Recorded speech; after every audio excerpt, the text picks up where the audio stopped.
আমাদের জন্য যেমন ৭১ গুরুত্বপূর্ণ, যেমন ২৪ গুরুত্বপূর্ণ, তেমন ৪৭ আমাদের জন্য গুরুত্বপূর্ণ। যতদিন আমরা ৪৭কে মনে রাখবো, ইনশাল্লাহ আমাদের কখনো দিল্লির গোলামি করতে হবে না। আমরা জুলাইয়ের আজকে ৯ মাস পেরোতে আমরা দেখি আমাদের সহযোদ্ধার গায়ে সন্ত্রাসীরা হামলা চালাচ্ছে।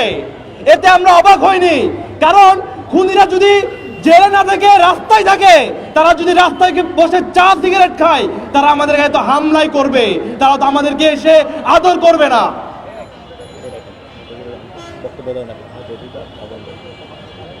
আজকের এই মানববন্ধনে আমি শুরুতেই ডেকে নিচ্ছি আমাদের সংগ্রামী আহত যোদ্ধা বাবু এমদাদকে।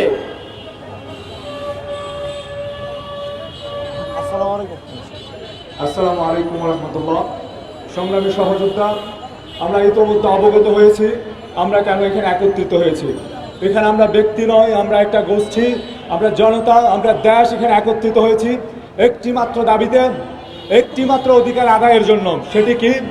বিগত 16.5 বছর যে আওয়ামী লীগ আর গুন্ডা সন্ত্রাসী জঙ্গি সংগঠন মানুষের নিপীড়ন করেছে, খুন করেছে, গুম করেছে, 2009 সালে পিলখানা হত্যাকাণ্ড ঘটিয়েছে, 2013 সালে শাপলার হত্যাকাণ্ড ঘটিয়েছে, 2021 সালে মুজিবুর আন্দোলনের নিরহ মাদ্রাসা ছাত্র জনতাকে গুলি করেছে, সর্বশেষ 2024 সালে যে ঐতিহাসিকভাবে স্বীকৃত গণহত্যা চালিয়ে গেছে, সে জঙ্গি সংগঠনের বিচার চাই, সেই জঙ্গি সংগঠনের নিষিদ্ধ চাই, সেই জঙ্গি সংগঠনের সাথে সম্পৃক্ত প্রত্যেকটা পার্সন টু পার্সনের বিচার আমরা চাই। তার জন্য আমরা আজকে একত্রিত হয়েছি। আমাদের একটাই দাবি, আওয়ামী লীগের বিচার হতে হবে, আওয়ামী লীগের বিচার করতে হবে। আমরা আওয়ামী লীগের বিচার চাই। বাংলাদেশে আওয়ামী লীগ নামে কোনো জঙ্গি সংগঠনের স্থান হবে না, স্থান আমরা দিব না। আমরা ইতিমধ্যে দেখেছেন আওয়ামী লীগের কেন আমরা বিচার চাই, আওয়ামী লীগের কেন আমরা নিষিদ্ধ চাই। বিগত 24 সালে যে গণহত্যা চালিয়েছে, এখনো আমার ভাইয়েরা, আমার বোনেরা হাসপাতালের বেডে কাতরাচ্ছে, বাসা বাড়িতে কাতরাচ্ছে, হাজারের উপরে মানুষ চোখ হারিয়েছে, প্রায় 40 জনের মতো হাত এবং পা হারিয়ে ফেলেছে চিরতর। অসংখ্য শত শত মানুষ চিরজীবনের জন্য প্যারালাইজড হয়ে গেছে।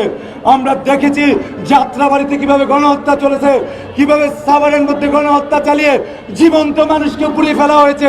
তারপরেও কি আপনারা আওয়ামী লীগের পক্ষে বয়ান তুলবেন, আওয়ামী লীগের লেজিটিমেসি দিতে চাইবেন? আমরা যতক্ষণ জুলাইয়ের যোদ্ধারা বাংলাদেশ পন্থীরা বেঁচে আছি, ততক্ষণ পর্যন্ত তাদেরকে চ্যালেঞ্জ করতে চাই, আপনাদের রাজনীতি বাংলাদেশে হবে না, আপনারা সন্ত্রাসী, আর কোনো সংগঠন বাংলাদেশে হবে না। সর্বশেষ আমরা আজকে এখানে একত্রিত হয়েছি জুলাই ঐক্য নামে প্ল্যাটফর্ম। পুরো বাংলাদেশ আমরা একত্রিত হতে চাই। এখানে কোনো ব্যক্তি নেই, কোনো দল নেই। যারা জুলাইকে ধারণ করে, বাংলাদেশকে ধারণ করে, আওয়ামী লীগের বিচার চাই, এই জঙ্গি সংগঠনের নিষিদ্ধ চাই। আমরা সেই সকল যোদ্ধাদের নিয়ে আজকে এখানে একত্রিত হয়েছি। পুরো বাংলাদেশকে আমাদের এই দাবির সাথে সংহতি প্রকাশের আহ্বান জানিয়ে এখনকার মতো আমি বক্তব্য শেষ করছি। আসসালামু আলাইকুম রহমতুল্লাহ।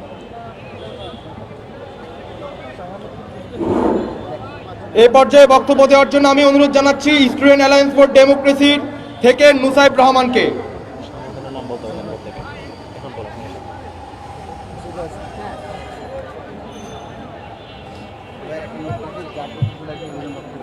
আসসালামু আলাইকুম। আমরা এখানে একত্রিত হয়েছি প্রায় শেষ পর্যন্ত যতটুকু শুনলাম যে 50টা সংগঠনের বেশি সংগঠন আমরা একসাথে একত্রিত হয়েছি। আমাদের দাবি মোটামুটি একটাই, মানে প্রত্যেকটা দলের এক একটা ভিন্ন দাবি থাকতে পারে, কিন্তু এখানে আমরা একত্র হয়েছি একটাই দাবিতে, সেটা হচ্ছে খুনি আওয়ামী লীগের নিষিদ্ধর দাবিতে। এবং দ্বিতীয় যে দাবি সেটা হচ্ছে আমাদের এই আওয়ামী লীগ যে ধরনের গণহত্যা চালাইছে, আয়নাঘর, এরপর বিডিআর বিদ্রোহ, বিভিন্ন ধরনের বিদ্রোহ, বিভিন্ন ধরনের গুম হত্যা যেগুলো চালাইছে, এগুলোর বিচার করতে হবে। এবং সর্বশেষ হচ্ছে জুলাই যে যোদ্ধারা আছে তারা এখন একটা তাদের উপর হামলা হচ্ছে, তারা নিজের একটা শঙ্কার ভিতরে আছে, জীবন শঙ্কার ভিতরে। তো সরকারকে এর নিরাপত্তার জন্য আমরা এখানে দাঁড়াইছি। তো প্রথমে আমি শুরু করি একটা মানে খুব সংক্ষিপ্ত বক্তব্য দিব যে আমরা একটা অল্টারনেট রিয়েলিটি চিন্তা করি যে শেখ হাসিনা যদি বর্তমানে বাংলাদেশে থাকতো তাহলে আমাদের জুলাই যোদ্ধাদের কি হইতো।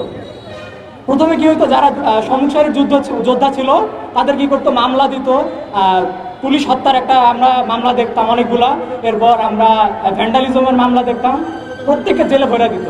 এমনকি জুলাইয়ের যারা সামান্যতম স্কুল কলেজ বিশ্ববিদ্যালয়ে সামান্যতম সাপোর্টও দিছে, তাদের প্রত্যেককে ভার্সিটি থেকে রাস্ট্রিকেট করতো, কলেজ থেকে বের করে দিত, স্কুল থেকে বের করে দিত, তাদের আত্মীয় স্বজন জমি জমা পর্যন্ত বিক্রি করতে পারতো না, প্রত্যেককে জেলের ভিতরে ঢুকাই দিত। বর্তমানে আর কি লজ্জার সাথে বলতে হয় যে আমাদের ইন্টারিম 9 মাসেও আমরা দেখলাম না যে কোনো আওয়ামী লীগের নিষিদ্ধ করলো অথবা কোনো বিচারিক একটা প্রক্রিয়া শুরু করতে পারলো। কিন্তু শেখ হাসিনা যদি থাকতো, এতটুকু আমি গ্যারান্টি দিয়ে বলতে পারি, 6 মাসের মধ্যে আমাদের জুলাইয়ের প্রত্যেকটা সৈনিকদের বিচার করে ফেলতো আওয়ামী লীগ। এখন আমি মনে করি যে আমরা আসলে জুলাইয়ের প্রকৃত সৈনিক। আমরা কেন বললাম এই কথাটা, যে জুলাইয়ে আমরা দেখলাম যে অনেকে উপদেষ্টা হইলো, মাস্টার মাইন্ড হইলো, অনেক কিছু হইলো, কিন্তু যারা প্রকৃত জুলাইকে ধারণ করে, যদি আসলে ধারণ করতো, আওয়ামী লীগের মতো একটা জঙ্গি সংগঠনকে কেন এখন পর্যন্ত নিষিদ্ধ করতে পারলো না, সেটা আমার এখন মাথায় আসে না।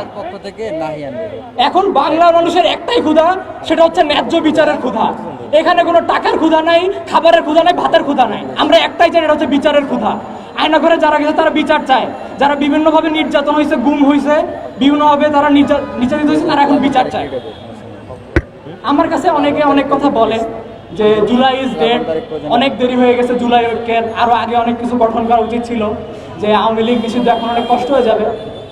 আমার পার্সোনালি মনে হয় যে এখনও আমরা 50টার অধিক সংগঠন যেহেতু একত্র হইতে পারছি যে আওয়ামী লীগ নিষিদ্ধের দাবিতে, সাথে সাথে আমরা মনে করে প্রত্যেকটা জনগণের কাছে আমরা পৌঁছাইতে পারবো, জনগণের দাবি হিসাবে আমরা তুলে আনতে পারবো সরকারের কাছে যে আওয়ামী লীগ নিষিদ্ধ করতে হবে, এটার ভিতরে কোনো দ্বিধা নাই। গত 17 বছরের গুম হত্যা নির্যাতনের পর এই আওয়ামী লীগের এই দেশে রাজনীতি করার কোনো অধিকার থাকতে পারে না। এই বলে আমি আমার বক্তব্য শেষ করছি। ইনকিলাব জিন্দাবাদ।